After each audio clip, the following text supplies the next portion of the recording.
Kade Sullivan thought he was just sating another wounded animal in the scrapyard that day, patching up what looked like a broken deer with crystalline antlers and shimmering fur. He had no idea he was nursing the lost child of an ancient alien empire back to health. He couldn't have known that months later, when massive ships descended from the stars and powerful beings knelt before his rescued creature, they would declare him a divine savior. What started as simple compassion in a junkyard was about to reshape the destiny of two worlds, but the question remained: could one man's kindness bridge a gap that had existed for millennia? Before we carry on, please hit the subscribe button to make my day, and let me know where you are watching from in the comments. The twin suns of Kepler 4042 cast long shadows across the twisted metal landscape of Salvage Station Omega, where broken dreams and discarded technology formed mountains of rust and possibility. Kade Sullivan wiped the sweat from his weathered face as he picked through another pile of debris, his practiced eyes scanning for anything worth extracting from the mechanical graveyard that surrounded him. The station had once been a thriving mining colony, but corporate wars and resource depletion had reduced it to little more than a way station for scavengers and the desperate.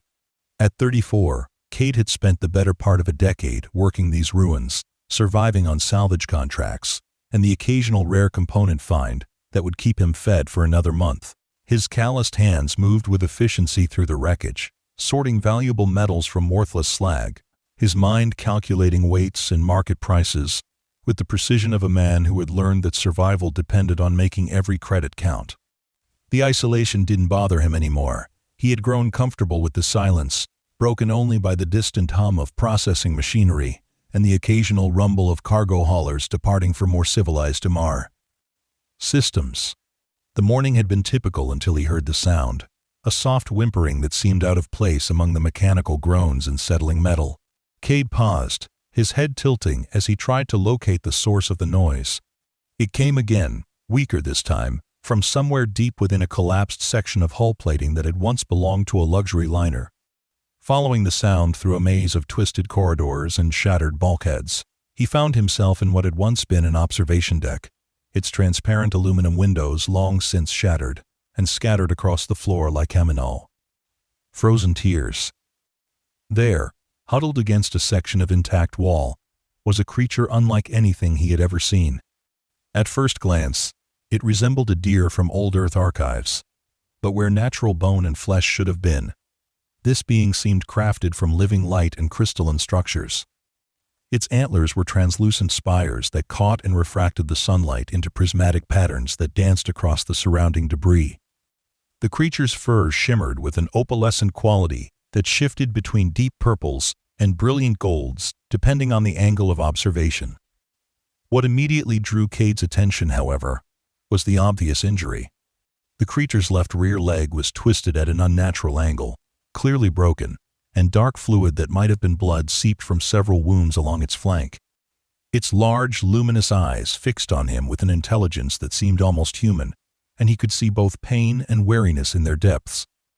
The creature made no attempt to flee despite his approach, whether from injury or exhaustion, he couldn't tell. Kade had always possessed an affinity for wounded things, perhaps because he understood what it meant to be broken and discarded. Moving slowly to avoid startling the injured being, he extended one hand palm up in what he hoped was a universal gesture of peaceful intent. The creature watched him carefully, but didn't recoil when he knelt beside it, speaking in the soft, reassuring tones he might use with any injured animal. "Easy there, beautiful," he murmured, his voice barely above a whisper. "I'm not going to hurt you. Looks like someone already did a number on you, didn't they?" The creature's breathing was labored, and he could see that without immediate attention, it would likely die from its injuries.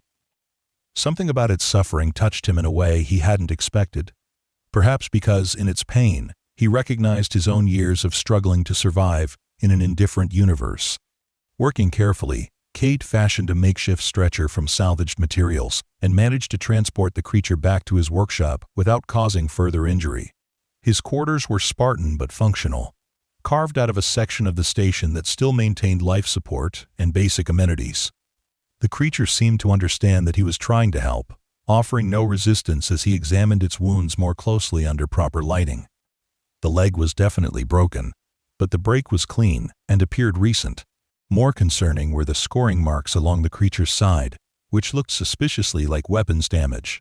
Someone, or something, had attacked this being, though why anyone would want to harm such an obviously peaceful creature was beyond his understanding. Using techniques learned from years of field medicine and veterinary work, necessary skills for anyone living alone on a frontier station, he began the delicate process of setting the broken bone and treating the other Kade.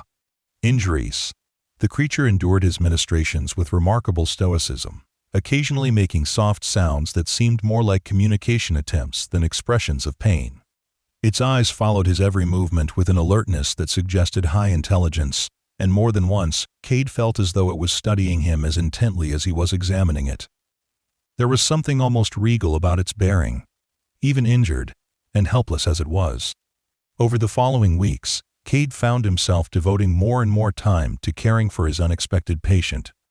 He constructed a proper splint for the broken leg using lightweight composite materials salvaged from starship hulls, creating a brace that would allow the bone to heal while still permitting limited mobility. The creature's other wounds healed with remarkable speed, far faster than should have been possible for any Earth-based life form, leaving only faint silvery scars that seemed to enhance rather than detract from its kin. Otherworldly beauty. As the creature recovered, Kade began to notice behaviors that convinced him this was no ordinary animal. It would arrange small objects in his workshop in complex geometric patterns, creating designs that seemed to follow mathematical principles beyond his understanding. When he played music on his old audio system, the creature would respond by producing harmonic tones that perfectly complemented the melodies, creating haunting harmonies that filled the workshop with ethereal sound. Most remarkably, it seemed to understand his words, responding to simple commands, and even appearing to anticipate his needs. He named the creature Prism, after the way its antlers split light into rainbow patterns. The name seemed to please it, if the increased brightness of its luminescent fur was any indication. As days turned to weeks and weeks to months, Prism became more than just a patient or even a pet. It became a companion whose presence transformed Kade's solitary existence into something approaching contentment. The creature's personality emerged gradually as it recovered. Prism displayed curiosity about human technology, often watching intently as Kade worked on salvage projects. It showed preferences for certain types of music, seeming particularly drawn to classical compositions with complex mathematical structures. Most surprisingly, it began to actively help with his work, using its unusual abilities to detect valuable materials buried deep within scrap piles, and somehow sensing the presence of rare elements that his scanners missed entirely. Kade found himself talking to Prism as he would to another person, sharing his thoughts about the day's work, his memories of life before the station, and his dreams of eventually earning enough to leave the salvage business behind. The creature listened with an attention that made him feel heard in a way he hadn't experienced in years.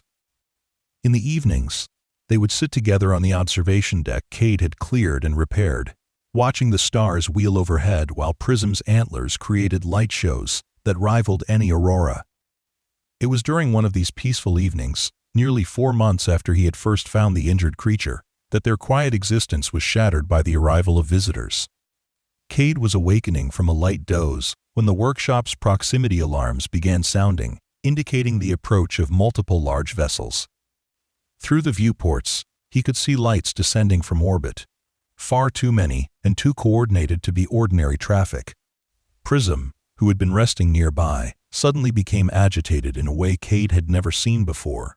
The creature's luminescence intensified dramatically, shifting through colors that seemed to have no names, and it began making complex vocalizations that sounded almost like a language. Its antlers began resonating with harmonic frequencies that made the metal walls of the workshop vibrate in sympathy. The first ship to land was unlike anything in Kade's experience. It was vast, easily the size of a small city, its hull crafted from materials that seemed to absorb and redirect light in impossible ways. The vessel settled onto the largest clear area of the station with a grace that belied its enormous mass, followed by 2 smaller craft that were nonetheless larger than any ship Kade had ever seen dock at Omega Station. As he watched through his viewport, figures began emerging from the ships, and Kade's breath caught in his throat. These were clearly not human, though though they walked upright and possessed a generally humanoid form. They were tall, easily 7 feet in height, with elongated limbs and features that spoke of adaptation to different gravitational and atmospheric conditions. Their skin had a translucent quality similar to Prism's fur, and they moved with a fluid grace that suggested complete comfort in the lighter gravity of the station. What made Kade's heart race, however, was their obvious military bearing and the weapons they carried. These were not traders or diplomats, these were soldiers, and their presence suggested that his quiet life on Salvage Station Omega was about to become considerably more complicated. His first instinct was to hide, to gather Prism, and retreat to the deeper sections of the station until the visitors departed, but something in the creature's behavior suggested that flight was not an option. Prism had moved to the workshop's main entrance and was standing in a posture that seemed almost ceremonial, its head held high and its antlers catching the light from the landing ships. The creature's entire demeanor had changed, transforming from the gentle companion he had known into something that radiated authority and dignity. For the first time since finding it in the wreckage, Kade saw Prism not as a wounded animal he had rescued, but as something far more significant. The aliens approached his workshop with purposeful strides, their formation suggesting both military discipline and ceremonial importance. As they drew closer, Kade could see that their equipment and clothing were crafted with a level of sophistication that made even the most advanced human technology seem primitive by comparison. Their weapons were works of art as much as instruments of war, and their armor seemed to be grown rather than manufactured, forming flowing organic shapes that enhanced rather than concealed their natural forms. The lead figure, distinguished by more elaborate armor and what appeared to be rank insignia, stopped just outside the workshop entrance. What happened next defied every expectation Kade had formed about the situation. Instead of demanding entry or making threats, the alien leader slowly lowered itself to one knee, followed immediately by every other member of the delegation. They remained in this position of obvious respect, their heads bowed, while making sounds that were clearly vocalizations but unlike anything in Kade's experience. Prism responded with its own complex series of tones, and suddenly the workshop was filled with harmonics that seemed to resonate not just in the air, but in Kade's very bones. The conversation, for that was clearly what it was, continued for several minutes, while Kade stood frozen in amazement and growing comprehension. Whatever Prism was, it was clearly far more than the wounded animal he had believed he was rescuing. Finally, the alien leader rose and approached the workshop entrance, moving with careful, respectful steps. When it spoke, its voice was translated by some device into accented but understandable standard, the common language of interstellar commerce and diplomacy. "Honored human," the being said, its tone conveying deep respect. "We are the Chiralith, servants of the luminous court.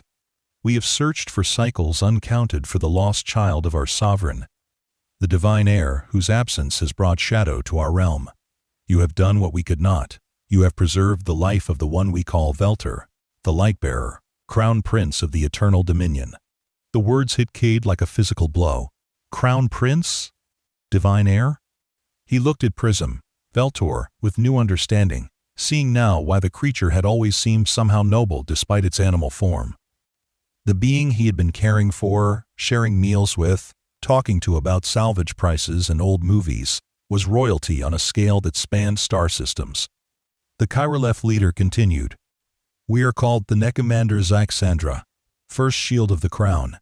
The Divine Heir was taken from us during a raid by the Void-Cursed, those who deny the light and seek to bring chaos to the ordered realms.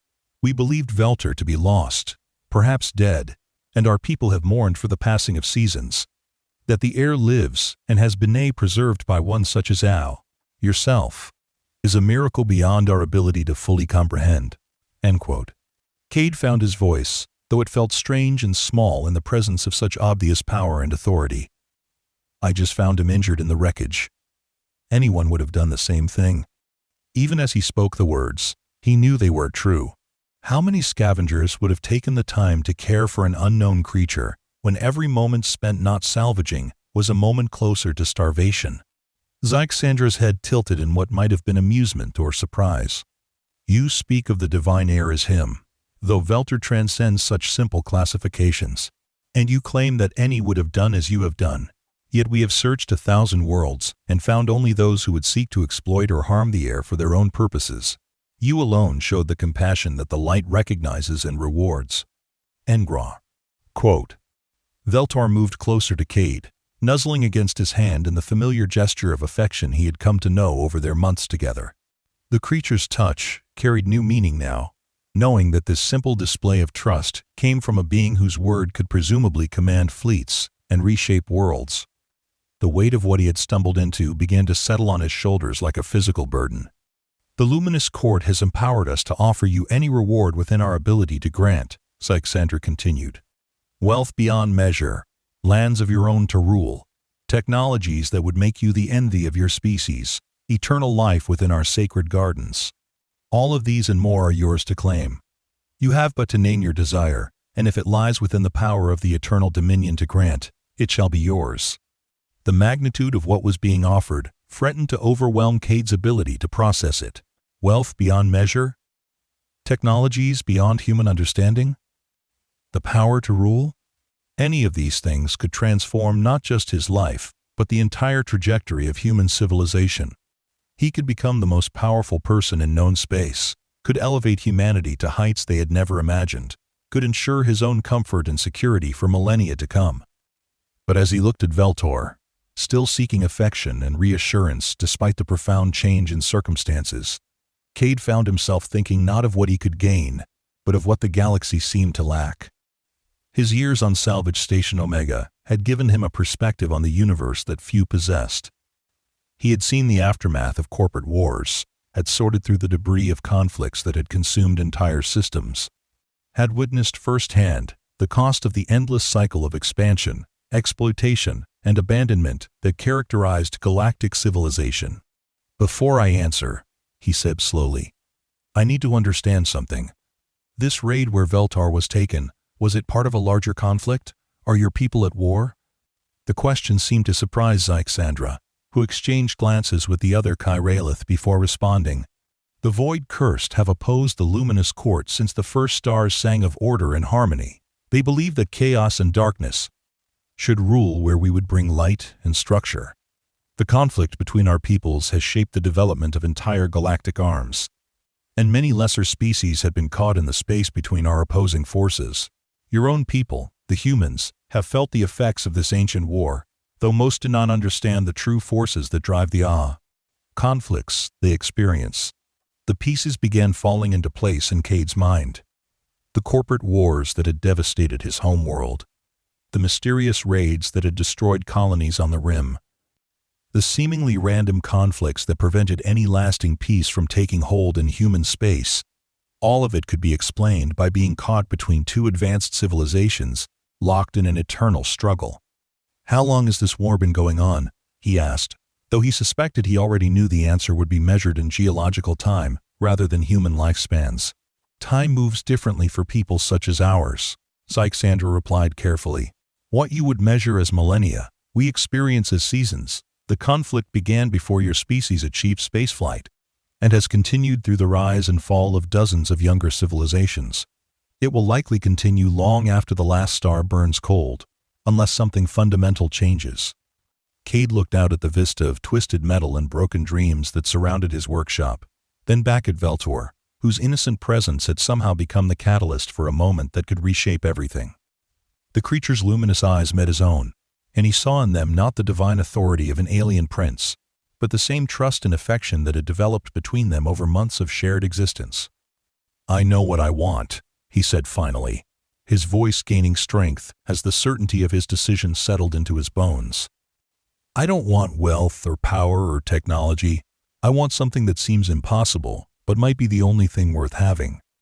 He paused, gathering his courage for what he knew would sound like madness to beings who had fought for eons. I want peace between your peoples, and an end to the war that's been destroying everything in its path. I want the Luminous Court and the Void Curse to find a way to coexist without consuming everything else in the galaxy. I want the younger species, like humanity, to have a chance to grow and develop without being crushed between forces they don't understand and can't fight. End quote. The silence that followed his words stretched long enough that Kade began to wonder if he had somehow given offense or asked for something so impossible that it couldn't even be considered. The Kyralith delegation stood motionless, their expressions unreadable, while Veltor continued to radiate the gentle light that had become such a comfort during their time together. Finally, Zyxandra spoke, and there was something in the being's voice that might have been awe. In all our searches across the void, in all our encounters with lesser species who sought to claim reward for services to the court, none have ever asked for anything that did not serve their own immediate desires. You would truly choose the welfare of peoples you have never met over riches that could make you a god among your own kind? I've spent 10 years sorting through the wreckage of other people's wars, Kade replied. I've seen what happens when powerful forces decide that their conflicts matter more than the lives of those caught between them. If Veltor's rescue means anything, if the miracle of finding him alive means anything, then maybe it means there's a chance to break the cycle. Maybe it means there's hope for something better than endless war. Veltor moved closer to him, its luminescence shifting to warmer, more golden tones, and Kade could have sworn he felt approval and pride radiating from the creature. Whatever else the Divine Heir might be, it was still his friend, still the being he had nursed back to health and shared countless quiet evenings with under alien stars. Zyxandra lowered into the formal kneeling position again, but this time the gesture seemed directed at Kade rather than Veltor. The wisdom of the light moves in ways that transcend understanding, that you would ask for peace rather than power, that you would seek harmony rather than dominion, marks you as one touched by the same radiance that flows through the Divine Heir. Your request will be carried to the highest councils of the luminous court, with all the weight that our word can bear. End quote. But can it actually happen? Kade pressed. Can a war that's lasted for millennia really end because one human asked for peace? The question felt naive even as he asked it, but he needed to understand whether his choice had any real meaning or was simply a gesture of futile idealism. The Divine Heir's rescue changes much, Zyxandra explained. Veltor's survival in return will shift the balance of power in ways that create opportunities for new approaches to ancient problems. Your role as savior grants you status that cannot be ignored, and your request for peace rather than personal gain will resonate with those among both our peoples who have grown weary of endless conflict. It will not be easy, and it will not happen quickly by your reckoning of time, but the possibility exists in ways it did not before this day. End quote. The Thana commander rose and gestured to the other Kyraleth, who began activating devices that Kade couldn't identify, but which clearly served some kind of communication function. The court must be informed immediately of these developments. The Divine Heir must be returned to take his rightful place in the succession, and your request must be presented to the Council of Light with all appropriate ceremony.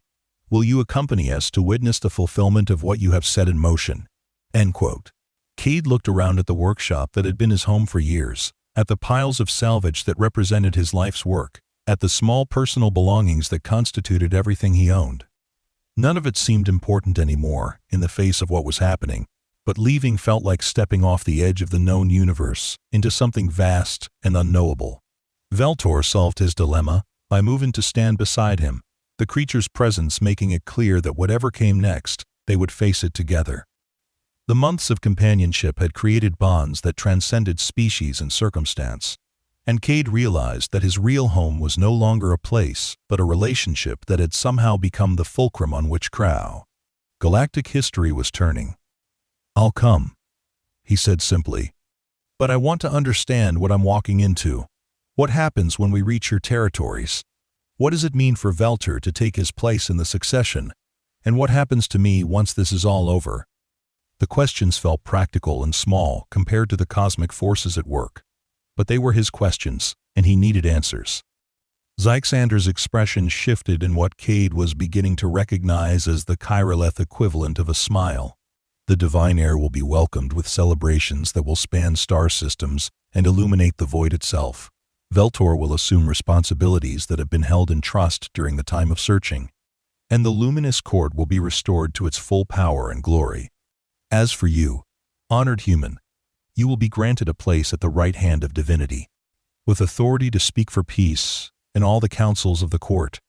Your voice will carry weight equal to that of the highest nobles, and your words will shape policy that affects billions of lives across thousands of worlds. The scope of what was being described made Kade's head spin, but beneath the overwhelming grandeur, he sensed something important. You're saying I'll actually have the power to make the peace happen? This isn't just a symbolic gesture? The distinction mattered enormously, because symbolic gestures, however well-intentioned, wouldn't stop the wars that were grinding lesser civilizations to dust. The rescue of the Divine Heir grants you status that cannot be revoked or diminished, Sandra confirmed. Your request for peace becomes a sacred obligation that the court must pursue with all its resources and influence. The Void Cursed will face pressure from their own people to respond to overtures that carry the weight of such miraculous events. What you have set in motion cannot be easily ignored or dismissed by either side. As if summoned by their conversation, representatives of what could only be the Void Cursed began materializing around the workshop.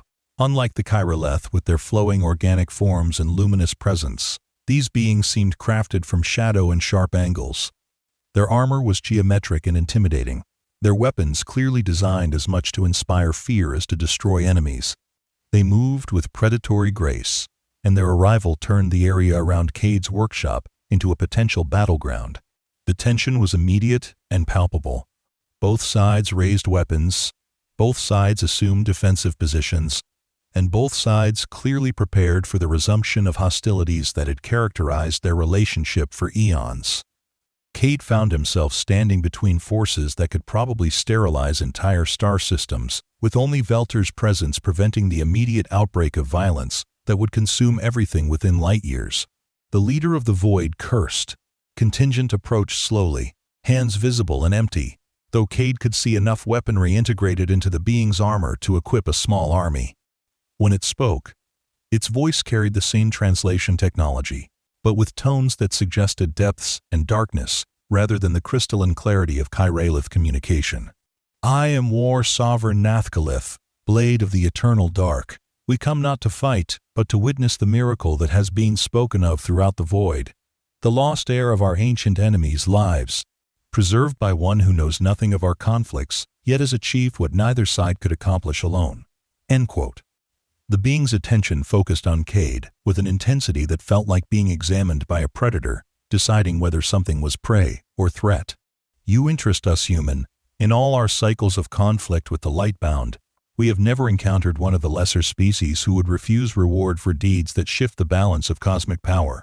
Your request for peace suggests either wisdom beyond your apparent nature, or foolishness so profound as to become its own form of enlightenment. We would understand which.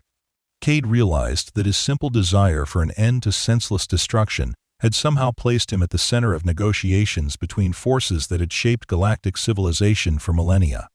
The weight of billions of lives hung on his ability to convince eternal enemies that peace was possible, and he was just a salvage worker who had shown kindness to an injured animal.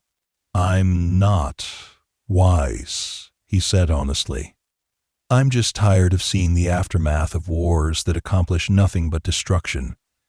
I've spent years sorting through the debris of conflicts that turned thriving worlds into graveyards, and I can't see any point to it.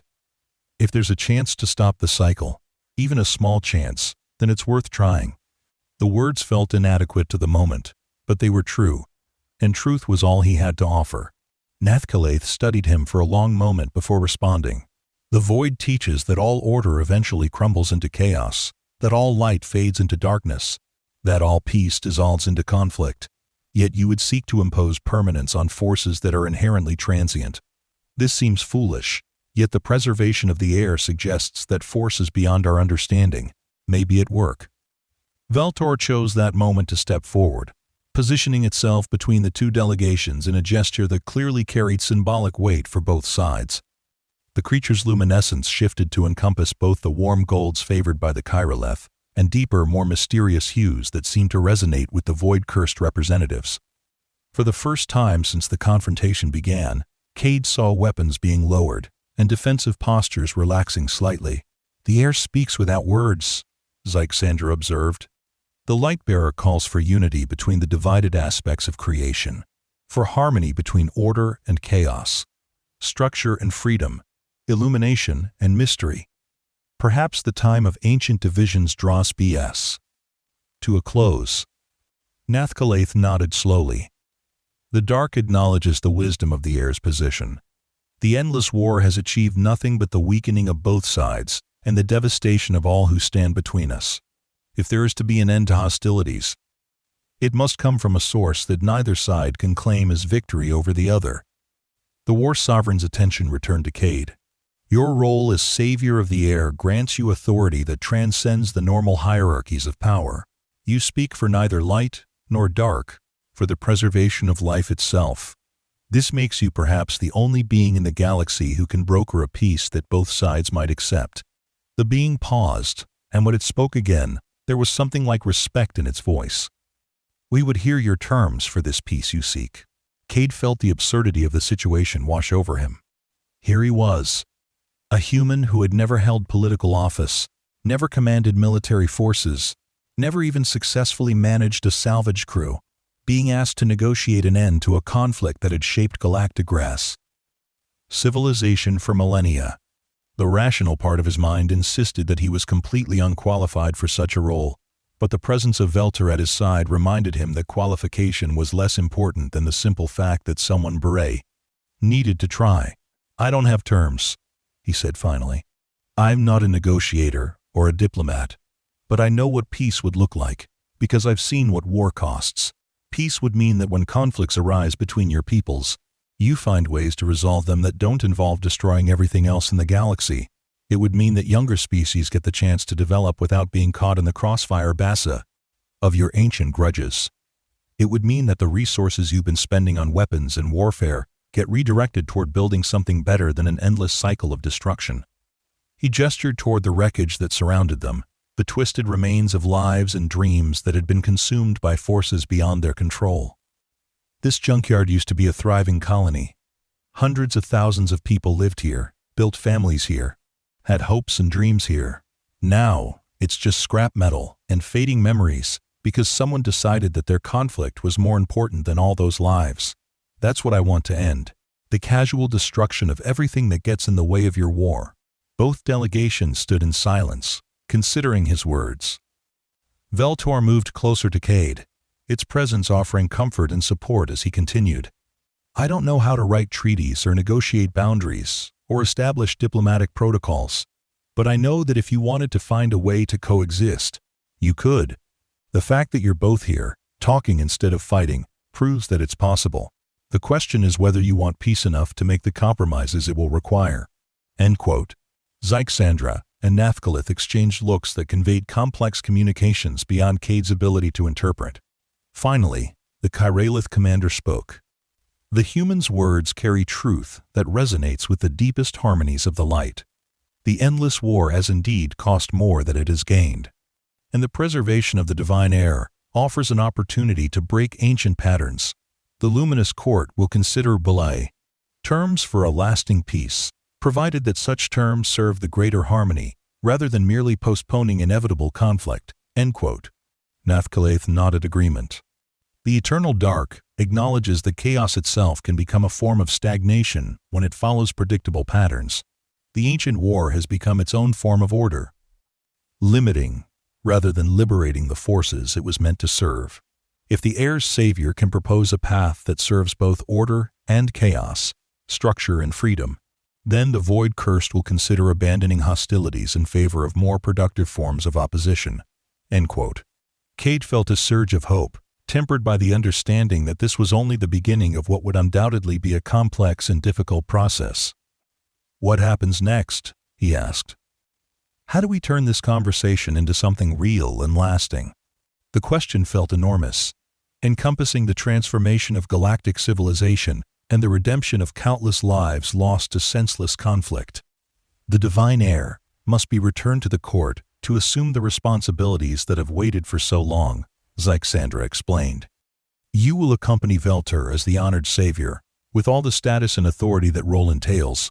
Representatives of both the light and the dark will convene councils to determine the framework for peace negotiations, with you serving as the primary mediator by virtue of your unique position. Nathkalath added, the process will not be swift by your measure of time. Millennia of conflict cannot be resolved in moments. And there will be those among both our peoples who prefer the certainty of war to the uncertainty of peace. Your role will be to speak for the countless lives that hang in the balance, to ensure that the cost of continued conflict is never forgotten in the comfort of distant councils." End quote. As if summoned by the weight of these decisions, additional ships began arriving from both factions. The sky above Salvage Station Omega filled with vessels representing the full power and glory of civilizations that spanned star systems. Kade realized that word of these events was already spreading, that the rescue of the Divine Heir and the subsequent peace negotiations were becoming history in real time. Veltor moved to stand directly beside him, and Kade felt the creature's trust and affection as strongly as ever.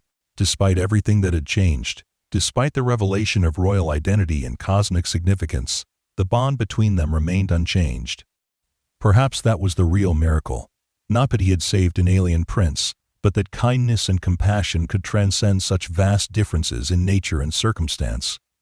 "I'll do whatever I can to make this work," he said, addressing both delegations equally.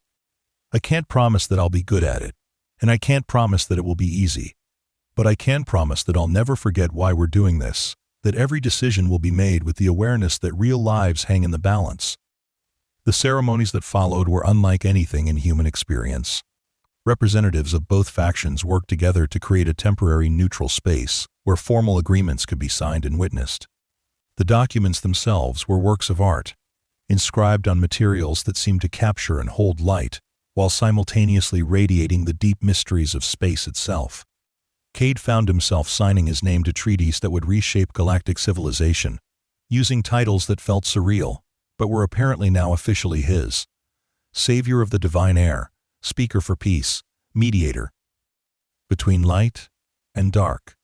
Each signature felt like stepping further away from his old life and deeper into a role he had never sought but could no longer avoid. The journey to the luminous court took weeks, traveling through regions of space that few humans had ever seen. The ships of both factions formed a combined fleet that represented more military power than most civilizations could imagine, yet they moved in formation that spoke of cooperation rather than conquest. Kade spent much of the journey learning about the cultures and societies he would be helping to reshape, studying languages and customs that had developed over spans of time that dwarfed human history. Veltor remained his constant companion throughout the voyage, and their friendship became a symbol of the peace process itself. The sight of the Divine Heir choosing to spend time with a human salvage worker, rather than the elaborate courts and ceremonies being prepared in his honor, sent powerful messages to both factions about the nature of the new era they were entering. The luminous court itself defied description. Built within a system of engineered stars that had been crafted to optimize both beauty and symbolic meaning, the capital of the Chirolith civilization existed as much in dimensions of light and harmony as in Brawlbur. Conventional space. Structures that appeared solid from one angle revealed themselves as pure energy from another, and the very laws of physics seemed more like gentle suggestions that could be negotiated rather than immutable constraints. Kade's arrival with Veltor triggered celebrations that spanned multiple star systems. The return of the Divine Heir after so long an absence called forth displays of joy and relief that manifested as aurora storms across entire planets and harmonic resonances that could be detected from parsecs away. For beings whose nature was intimately connected to concepts of light and order, the restoration of their lost prince represented a healing of cosmic wounds that had festered for far too long. The formal presentation of the Divine Heir to the assembled court was an event that combined elements of religious ceremony, political theater, and artistic performance in ways that challenged human understanding. Veltor, who had seemed so small and vulnerable in Kade's workshop, now revealed aspects of his nature that spoke to the true scope of his importance. The creature's form began to shift and expand, revealing layers of existence that had been hidden during his time of healing. What Kade had known as crystalline antlers became complex geometric structures that seemed to extend into dimensions beyond the normal three, creating patterns of light and meaning that conveyed information directly to the minds of observers. The opalescent fur transformed into fields of energy that responded to the emotional states of everyone present. creating a feedback loop of shared experience that united the massive assembly in collective recognition of the miracle they were witnessing. Standing beside Velter as the transformation occurred, Kade felt himself becoming part of something larger than individual identity.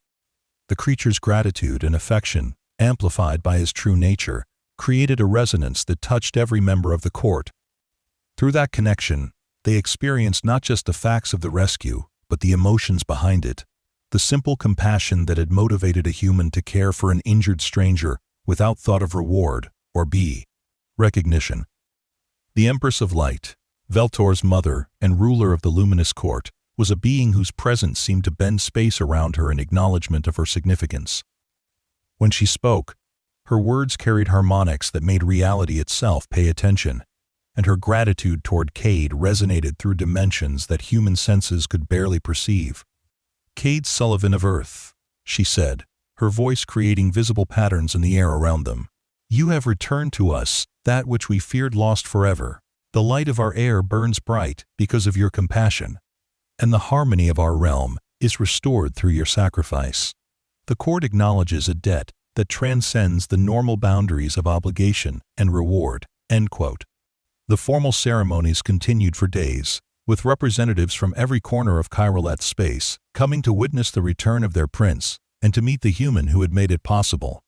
Kade found himself the center of attention in ways that would have been overwhelming if not for Velter's constant presence. The Divine Heir seemed to understand his discomfort, with the elaborate protocols and formal speeches, often creating subtle interventions that allowed him moments of respite from the intensity of court life. But the real work began when representatives of the Void Cursed arrived for the formal peace negotiations.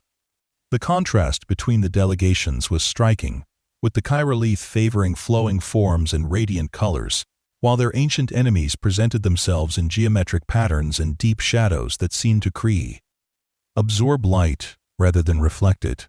The tension in the great assembly hall was palpable, as beings who had fought for millennia now sat across negotiation tables instead of battlefields. Kade's role as mediator proved more challenging than he had anticipated. Both sides approached the negotiations with the accumulated weight of ancient grievances and fundamental philosophical differences that had driven their conflict since before human civilization existed. The Kyrilleth spoke of harmony, order, and the necessity of structure to prevent chaos from consuming all creation. The Void Cursed argued for freedom, change, and the importance of allowing existing patterns to dissolve so that new possibilities could emerge. What made the process even more complex was the realization that both sides were, in their own ways, correct. The universe did need structure and order to prevent complete dissolution into randomness, but it also required change and renewal to avoid stagnation and death.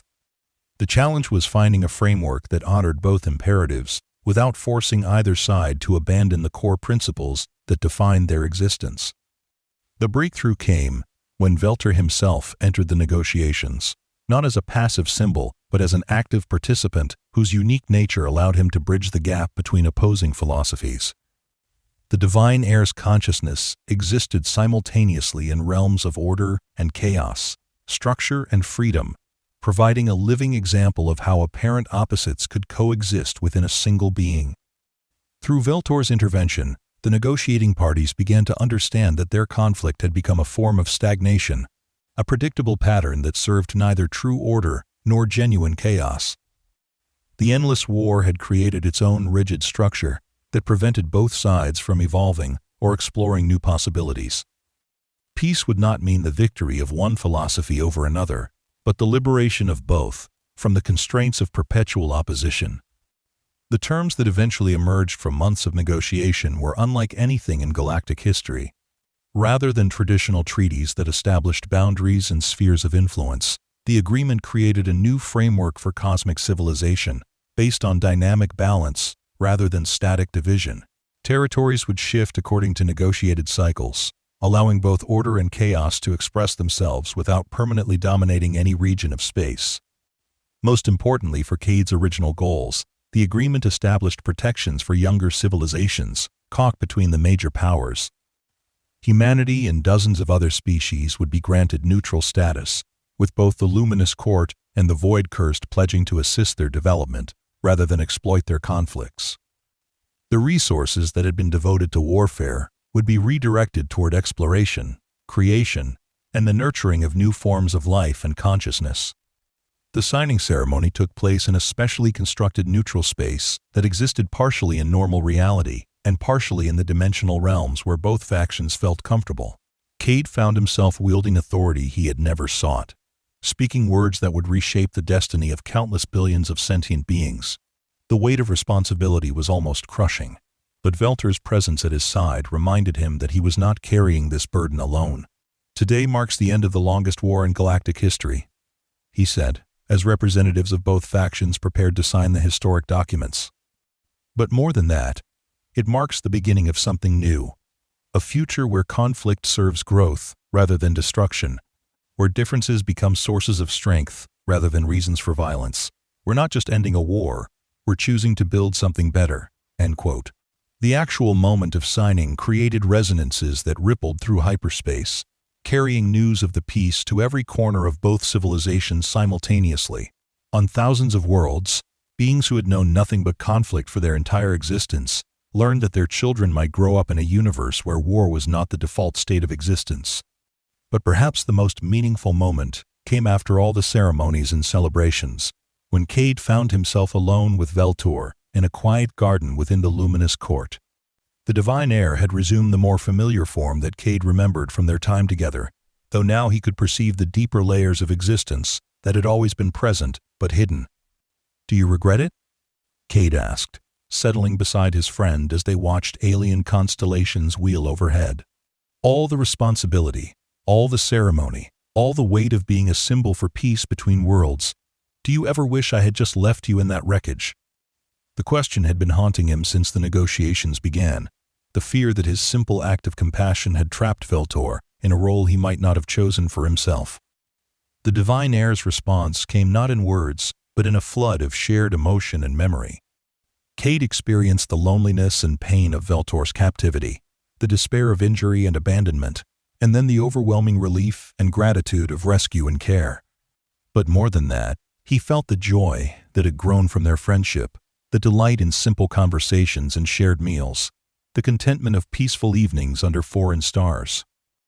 Through their connection, Kade understood that Veltor's royal nature had never been dormant or forgotten, but had been enriched and transformed by the experience of being cared for without regard to status or power. The Divine Heir had learned something about the value of simple kindness that would shape his rule for millennia to come, and that lesson had been essential to making the peace possible. The months that followed brought challenges that tested the new alliance between former enemies. There were factions within both civilizations that preferred the certainty of war to the uncertainty of peace, and several attempts were made to undermine the agreements through sabotage and provocation. Kade found himself traveling constantly between the territories of both sides, mediating disputes and reinforcing the principles that had made the peace possible. His role evolved beyond simple mediation to become something like a guardian of the peace process itself. The status granted by his rescue of Veltor gave him authority that could not be easily challenged, and his demonstrated commitment to the welfare of all parties, rather than personal gain, earned him respect that transcended Bassa cultural boundaries. He became, in effect, the living embodiment of the principles that held the alliance together. The transformation of galactic civilization proceeded more smoothly than anyone had dared hope. The redirection of resources from warfare to constructive purposes triggered a renaissance of exploration and creativity that touched every corner of known space. New technologies emerged from the collaboration between formerly opposed philosophies, combining chirolith mastery of harmony and structure with void-cursed insights into change and adaptation. Humanity, along with dozens of other younger species, found themselves the beneficiaries of unprecedented opportunities for growth and development. The protection guaranteed by the peace accords allowed them to explore their potential without fear of being consumed by conflicts beyond their understanding. Human colonies that had struggled for mere survival found themselves receiving assistance from civilizations whose technology seemed like magic. But perhaps the most significant change was in Kade himself. The shy, solitary salvage worker who had rescued an injured creature in a junkyard had grown into a figure of galactic importance, someone whose words could shape the policies of star-spanning civilizations. Yet at his core, he remained the same person who had been moved by simple compassion to help a stranger in need. Years passed, and the peace held. The dynamic balance established by the Accords created a stability that was both more flexible and more durable than the static divisions that had characterized galactic politics for millennia. Conflicts still arose, but they were resolved through negotiation and compromise rather than warfare and destruction. The younger civilizations flourished under the protection of their more advanced neighbors, contributing their own perspectives and innovations to the growing tapestry of galactic culture. Veltor grew into his role as ruler with wisdom that combined innate nobility with hard-earned understanding of the value of compassion.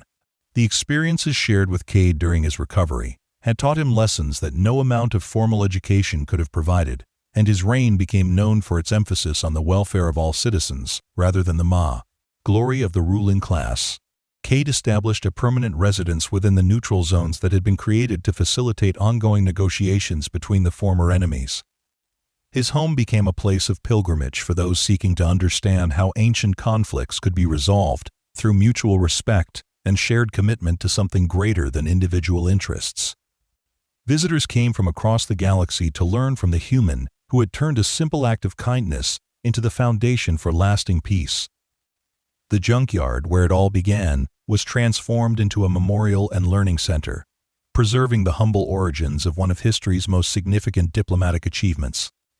The wreckage that had once symbolized the cost of endless conflict now served as a reminder of what could be accomplished when compassion overcame indifference and hope triumphed over resignation. But for Kade, the most meaningful legacy was not the monuments or the historical recognition. It was the knowledge that his choice to help an injured stranger had created ripples that would continue to spread throughout the galaxy for generations to come. Children born in the years following the peace would grow up in a universe where cooperation was valued over conquest, where differences were celebrated rather than feared, where the future held promise rather than dread. On quiet evenings, when the demands of mediation and diplomacy allowed, Kade would sit with Veltor in gardens that combined the aesthetic principles of both their cultures. They would watch the stars that no longer marked the boundaries between warring territories, but served as waypoints on journeys of discovery and friendship. In those peaceful moments, surrounded by the living proof of what compassion could accomplish, Kade knew that his years in the salvage yards had prepared him for something far more important than he had ever imagined. The universe was still vast and full of challenges, still home to conflicts and misunderstandings that required patient resolution. But it was also a place where a single act of kindness could change everything, where the choice to help rather than ignore could reshape the destiny of countless worlds. And in that knowledge, Kade found a peace that was deeper and more lasting than any treaty, a satisfaction that came from knowing that he had helped bend the arc of history toward justice and compassion. The story of the man who found a crippled alien deer in a junkyard and helped it make a city bow before him became legend, told and retold across 1,000 worlds in 1,000 different ways. But at its heart, it remained a simple tale of kindness rewarded, of compassion, creating connections that transcended every barrier that seemed to divide the universe into us and them. It was a reminder that in a cosmos filled with wonders and terrors beyond imagination, the most powerful force of all might just be the willingness of one being to care for another, regardless of the differences between them. And so the peace endured, built on foundations of mutual respect and shared commitment to something greater than individual interests. The galaxy moved forward into a future bright with possibility, guided by principles that had been forged in the crucible of ancient conflict, but tempered by the gentle wisdom of simple compassion. It was not the end of all challenges or the solution to every problem, but it was a beginning, a first step toward a universe where differences became sources of strength rather than reasons for violence. In the end, Kade Sullivan had found something more valuable than any treasure in the junkyard where he had spent so many years. He had found the knowledge that every choice mattered, that every act of kindness had the potential to change everything, and that the most important salvage operation of all was the rescue of hope itself from the wreckage of despair. The crippled alien deer he had nursed back to health had indeed made a city bow before him. But more importantly, it had helped him discover that the power to transform the universe had been within him all along, waiting for the moment when compassion would overcome indifference and create miracles from the most ordinary acts of human decency.